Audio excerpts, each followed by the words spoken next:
The perfect match, das ist das Ideal im Job beim Suchen und Finden. Die richtige Frau, der richtige Mann am richtigen Ort. In Großbritannien finden bereits rund 90% der Menschen ihren Job über Personalvermittlungen. Im Vergleich dazu ist Deutschland mit weniger als 20% ein Entwicklungsland. Der Trend aber geht klar dahin. Zum einen, die Digitalisierung ändert Berufsbilder und Anforderungen. Zum anderen, in Zeiten des Fachkräftemangels wissen auch die Kandidaten um ihren Wert. Wie das zusammenzubringen ist zum Perfect Match, das ist das Kerngeschäft der Page Group und unser Thema. Mein Name ist Ralf Czepanski, willkommen bei The Business Debate.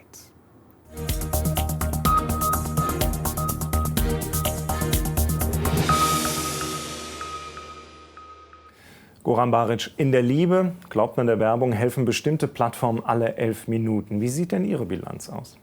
Liebe ist ein schönes Stichwort. Ich mag auch die Analogie zu dem zitierten Geschäftsmodell. Wir sind nicht weit entfernt. Wir bringen Kandidaten und Kunden zusammen, also im Grunde genommen Menschen, die zusammenfinden.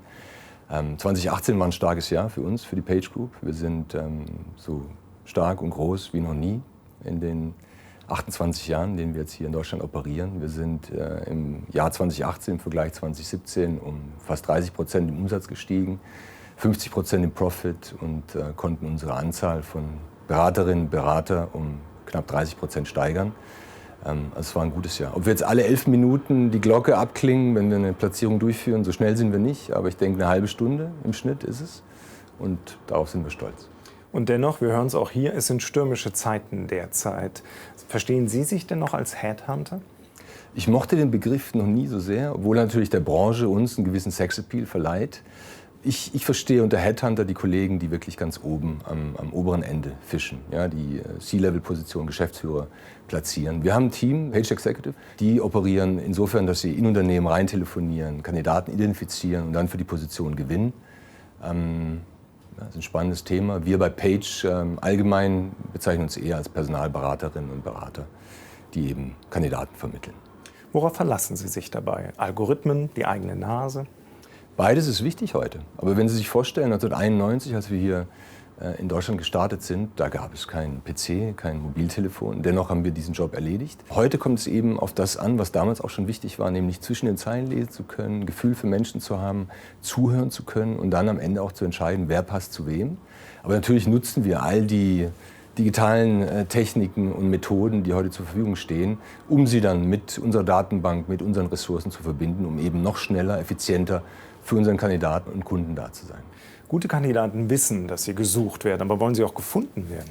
Definitiv, davon bin ich überzeugt. Niemand hat heute mehr Lust, eine Bewerbungsmappe zu erstellen und diese zu versenden.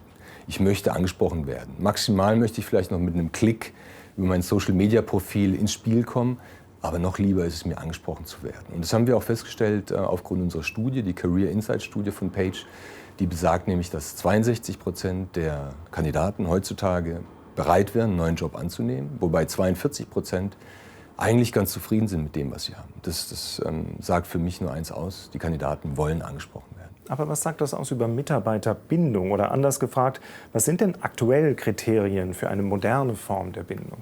Auch da bin ich wieder bei dem Eingangsstichwort Liebe. Ja? Der Arbeitgeber muss Liebe geben. Er muss den Mitarbeiter ins Zentrum stellen, zuhören, Wertschätzung geben, Respekt zollen, eine Plattform schaffen, von der aus die Mitarbeiter sich entwickeln können. Etwas Sinnstiftendes muss erledigt werden. Das ist das, was die Mitarbeiter heute nachfragen und suchen. Alles ist transparent. Ja? Ich kann nicht etwas versprechen und später nicht halten. Die Leute werden weiterziehen, weil sie einfach sehr, sehr gefragt sind. Fachkräftemangel ist ja das Stichwort. Sie sagen es ja auch derzeit für eine Branche, die sich so radikal ändert wie derzeit die Automobilbranche. Was muss oder sollte da aus Ihrer Sicht passieren? Jede Branche heutzutage sollte sich hinterfragen, ein Stück weit vielleicht auch neu erfinden, ja? Genauso wie jedes Individuum auch.